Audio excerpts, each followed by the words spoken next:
Oye, entonces, ¿qué? ¿Bien o qué? Hoy la Unión Europea, las guerras no resueltas y la OTAN. Este es solo un pedacito de la historia de por qué en el territorio que llamamos Europa se han declarado las dos guerras mundiales que conocemos hasta hoy. Esta historia tiene muchos protagonistas, pero hoy voy a contar brevemente la historia de uno de ellos, que es la llegada del pueblo eslavo al territorio europeo. Nadie sabe el origen preciso del pueblo eslavo, pero se cree que vienen desde Asia. Cuando llegan al territorio europeo se asientan sobre todo en su parte oriental y en algún momento formarán un pequeño imperio llamado el Imperio Samo. De este no se conoce mucho, pero se sabe que estuvo presente más o menos en el siglo VII de la Era Común. Al llegar al territorio europeo forman tres grandes ramas. La rama de los eslavos orientales, que serán los conocidos como los rusos, los ucranianos o los bielorrusos, y que heredarán todo el esplendor del imperio bizantino, se asentarán sobre la parte más oriental del territorio. Los eslavos occidentales, que serán los polacos, los eslavos y los checos, se asentarán sobre el norte, y los eslavos meridionales, que serán los que se asentarán más hacia el centro o hacia el sur, más cerca hacia el Mediterráneo por los Balcanes. Uno de los pueblos eslavos del norte o occidentales, que en este caso serán los polacos, se asentarán muy cerca al mar Báltico. Ellos harán una alianza con los lituanos y formarán lo que se conoce como la Mancomunidad Polaco-Lituana.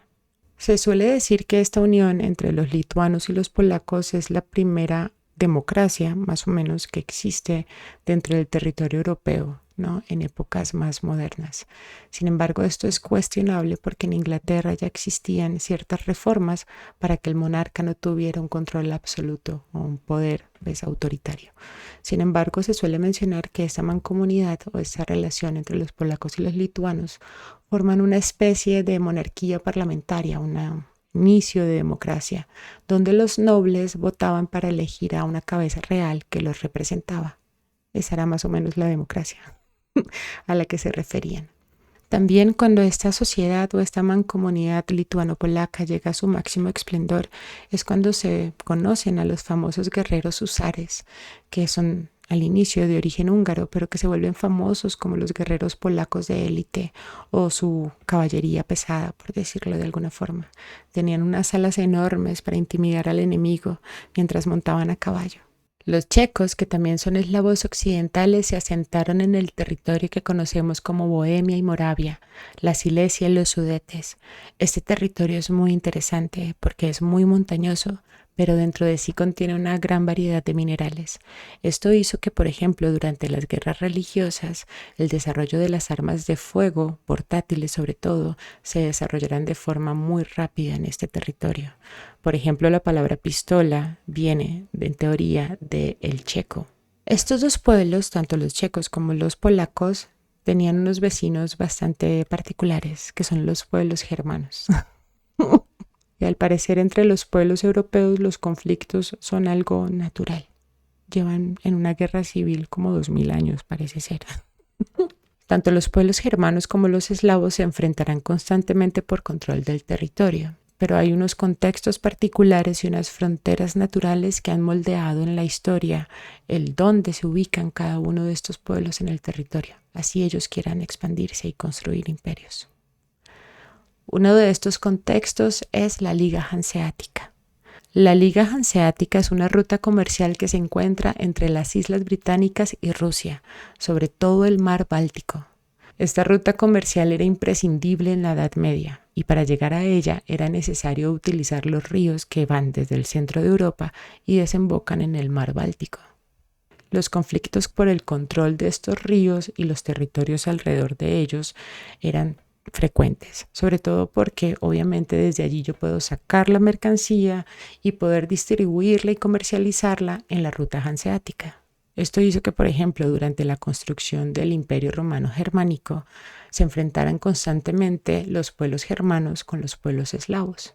Y, por ejemplo, parte de los pueblos germanos terminaran asentándose en el territorio de lo que eran los eslavos checos, así como también enfrentándose para controlar territorio de lo que era la mancomunidad lituano-polaca.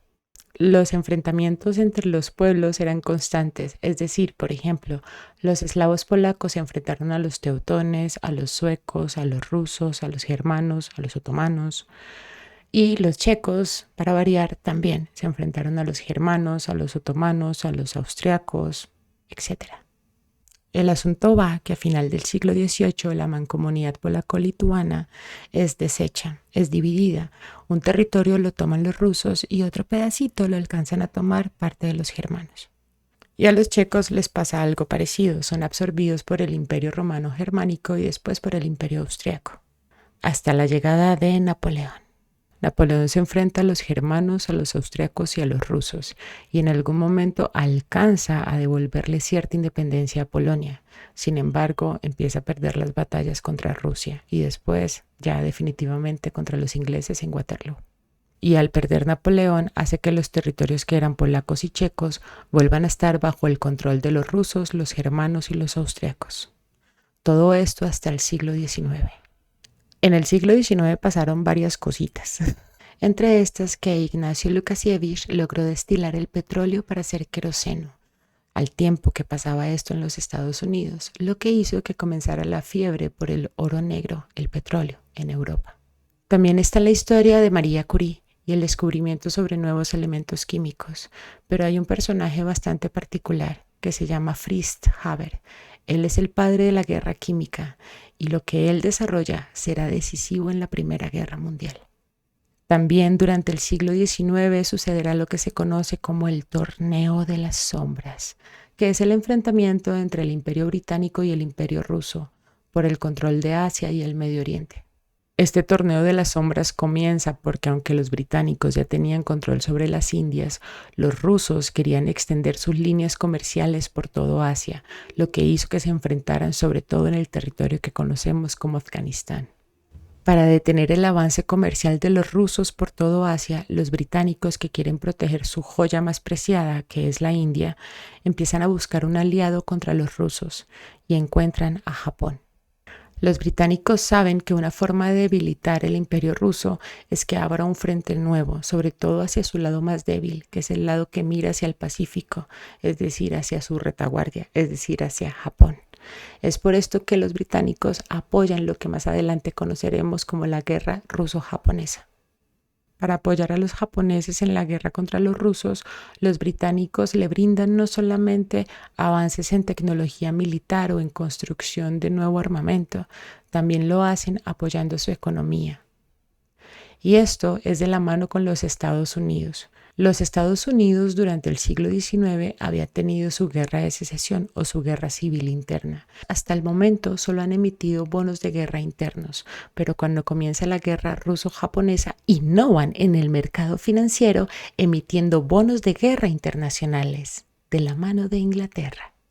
Esto lo hacen a través de bancas privadas o bancos privados que pertenecen sobre todo a migrantes que han salido de los conflictos del siglo XIX de Europa y han migrado a los Estados Unidos. La emisión de estos bonos de guerra marca el inicio de los Estados Unidos como la potencia mundial que conocemos hoy en día. Y la emisión de bonos de guerra internacionales será muy popular, sobre todo en la Primera Guerra Mundial.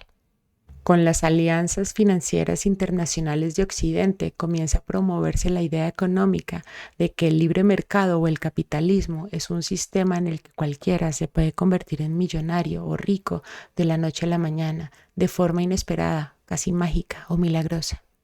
El cuento es que va a comenzar la Primera Guerra Mundial. Se dice que porque un eslavo meridional tuvo algo que ver ahí. Los países perdedores de la Primera Guerra Mundial no solamente han tenido que ceder territorios, sino que también han quedado totalmente en la ruina. Los países ganadores, que en su mayoría son occidentales, han emitido una gran cantidad de bonos de guerra. Y aunque parezca que han salido prácticamente victoriosos, lo que no se esperaban era la Revolución Rusa. Antes de que los bolcheviques tomaran el control total del gobierno ruso, hubo un pequeño espacio de transición.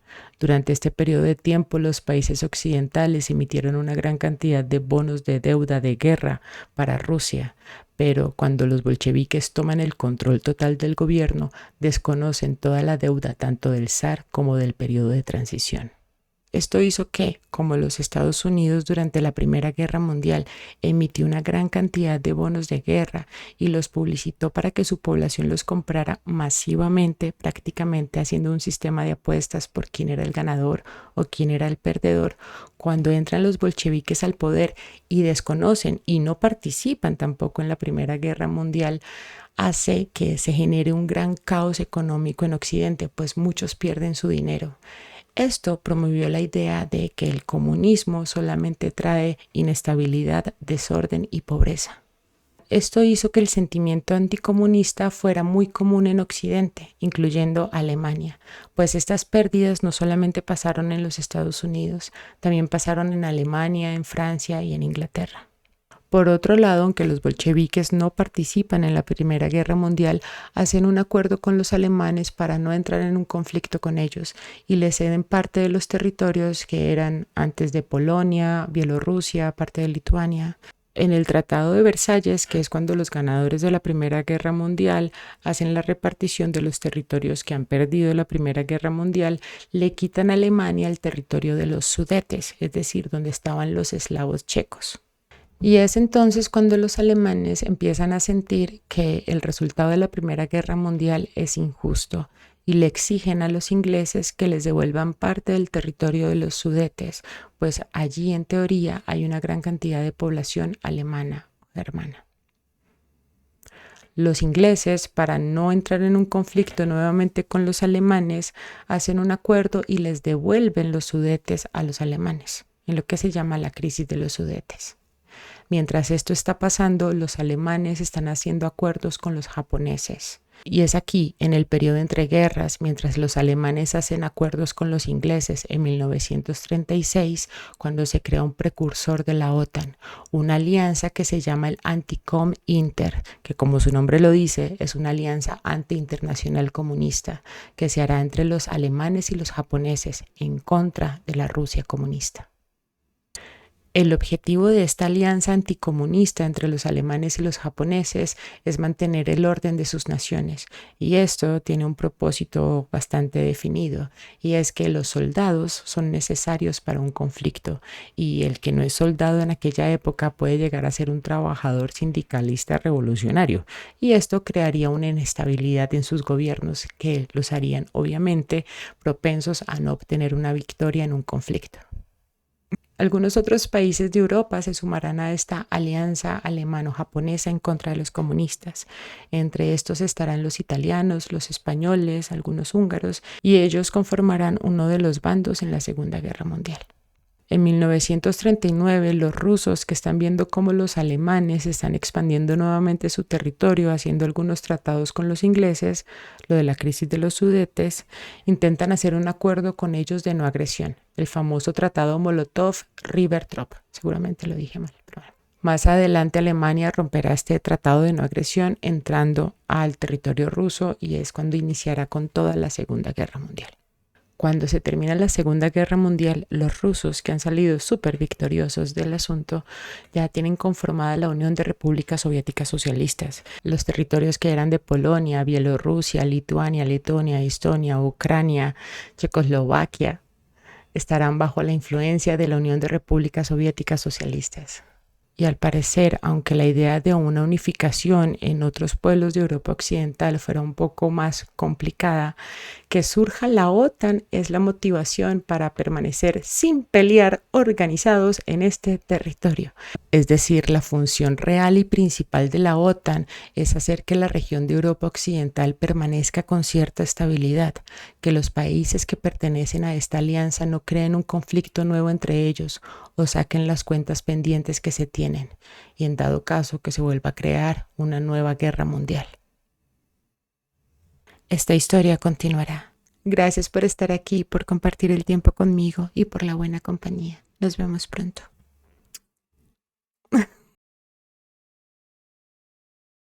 Iba a hacer un disclaimer. Los nombres reales de los protagonistas de esta historia han sido cambiados por su protección, no porque se me olviden. A ver si saludo, ¿no? Porque ni saludo yo, para que ver miedo con ustedes. Estoy hablando al Océano Pacífico. Necesito un trípode para micrófono. Uy, no, si hago así, paila, se ve mal, ¿sí? Napoleón. Se acercan los caballos. Con efectos especiales, weón. Entonces, ¿qué? ¿Qué vamos? ¿Qué? Falta seriedad. Entonces, la vaina va así. ¿Qué? Cuando termina la Segunda Guerra Mundial, no, esperen, me pongo seria, weón. Entonces,